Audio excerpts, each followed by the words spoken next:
What's going on, everybody? It's FREEDO here for Your Overwatch, and I'm excited to bring you one of the most underrated heroes in Season 5, Torb. It's about damn time we covered this hero because a lot of people have been asking us over the course of seasons, and I think the value that he can get is highest now in Season 5. Despite the fact that everyone assumes dive meta is the only thing you can play, Torb offers a very unique utility to a team comp. And that's a combination of a few things that we're going to cover here today. Clips in this video are from myself and Weagle, and we wanted to give a disclaimer that we are not the best Torb players in the world. But after watching how the pros utilize Torb to great effect and playing with a lot of Torb teammates, we wanted to pass that information on to you. He counters dive, you say. Well, why is that? Well, one, any hero that can do a lot of burst damage into the dive tanks. Reaper's very good at this, but Torb's shotgun has to be respected. And its strength makes Torb one of the highest undiveable heroes in the entire game. Other heroes can run away, of course, from dive, but he's a type of character that can stand his ground really well. Which means if he's used to protect your backline, he can be very capable of that. But the main reason why Torb works so effectively is because with the two dive tanks being as sick as they are and pretty much meta-defining to the point where most teams run them all the time, the turret goes unshielded most of the time. Characters like Reinhardt or Zarya have barriers that perform a lot better against the turret. D.Va, of course, can dive it herself, but with the other damage sources that you should have on your team comp, the turret can act like either a decoy or a cross-firing mechanism that really punishes the small zippy flanky characters that are so strong in the meta right now. So how does one go about playing Torb really well right now? Well, it's important to know how to put your turret at an annoying angle that sets up a crossfire. The more uncommon the position and defensible it is, the better it will be. You should be trying to set up your turret to be able to shoot the target that's going to be diving your friendlies.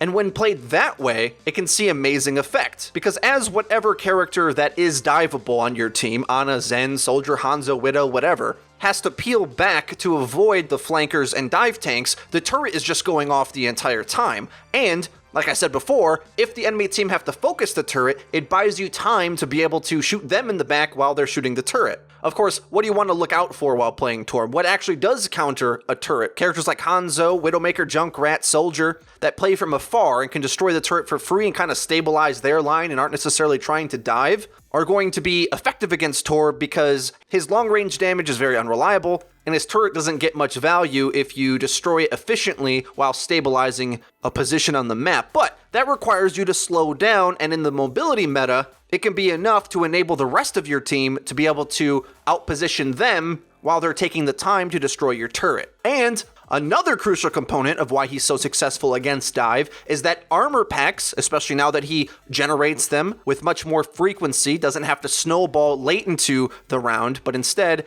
has a more gradual supply of scrap. It can be used to bolster your team's highest dive target. So you got that McCree or that Ana or that Zenyatta, characters that die just about instantly when they're focused and dove. Well, now they have an extra 75 HP. That can sustain them an extra second in a fight, which can oftentimes be the difference between them dying immediately and getting no value versus surviving and stabilizing, which is the most important thing to do on defense. Let's go over a few clips play-by-play of Torb working especially well, either playing as Torb, playing against him, and synergizing with him. Here with the last push coming in on Hanamura B, Weagle sets up a turret at one of the most annoying angles imaginable. If the enemy team had time to be able to turn around and easily dispose of it, it would not be as effective as it is now. But being as it is, the enemy team have to dive onto the point, and although he does die to the Genji sword, that turret is battling away. Just watch how fast his ultimate builds when the turret's allowed to shoot uncontested for a period of time. Setting up a turret in a position where it can't be easily shot builds so much ultimate. Coming on the respawn, he charges up his ult quite quickly by shooting a spread into the Winston's face, pop Molten Core, and now it's basically over.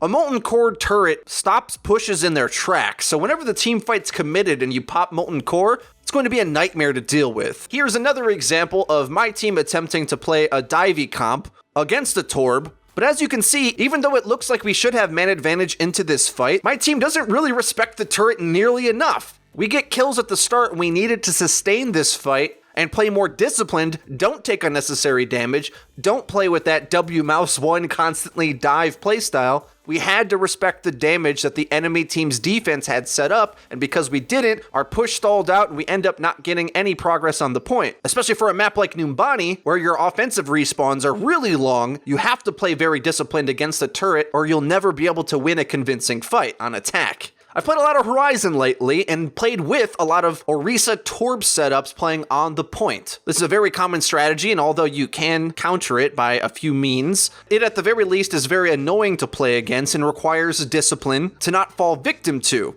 Keeping this turret alive and playing safe on the point, waiting for them to engage onto us, the turret creates an ever-present, annoying line of damage per second, and because it's positioned there, I can quite freely defend it as I stave off the mobility characters Pharah and Genji as they try to set up an attack around the turret. Now, eventually, they do slowly surround us and pop a bunch of ults on the point to take the objective, but that's a lot better than this point usually goes if you try to defend in other means, and that's one thing about Torb. It doesn't always work perfectly to the point where you're going to full hold indefinitely, but it does take some time and discipline to punch through, which is oftentimes why pro teams use the Orisa Torb setup. They'll even swap out a Lucio for a Torb instead and play with a single healer, for the same reason that you might swap a Sombra out for that position, and that is, having a character that's strong against being dove stabilizes your backline in a way that other picks just get eaten up.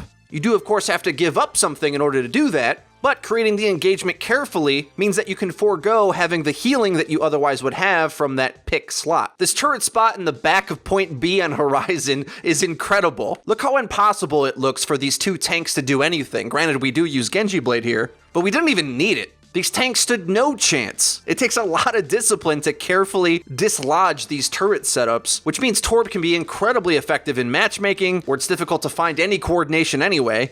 But even against organized teams, it really does force them to carefully take out your positioning. It's not unbeatable, but it's definitely strong against the standard dive meta comp that most teams are running. I hope the video was useful to teach you how to utilize the Swedish turret building badass. He really is underrated this season and does a whole lot to stabilize your team on defense. I don't particularly want to see him on attack or King of the Hill, but knowing his strengths and how to play into his strengths, even if you get that one trick Torb, you might be able to better synergize to where their strengths lie so that you can win those matches that you thought were unwinnable. Torb is sick against the meta comp right now, so fear not playing him or playing with him. If you enjoyed the video, please leave a like. It does help us out, lets us know that you're enjoying the content. If you haven't already, please hit subscribe because we upload each and every day, so you're gonna wanna hit the bell icon so that you join the notification squad so that you can know when our videos go live. Linked in the description, you can check out our Discord server where you can find teammates to pair up with, to build turrets that protect your backline for you.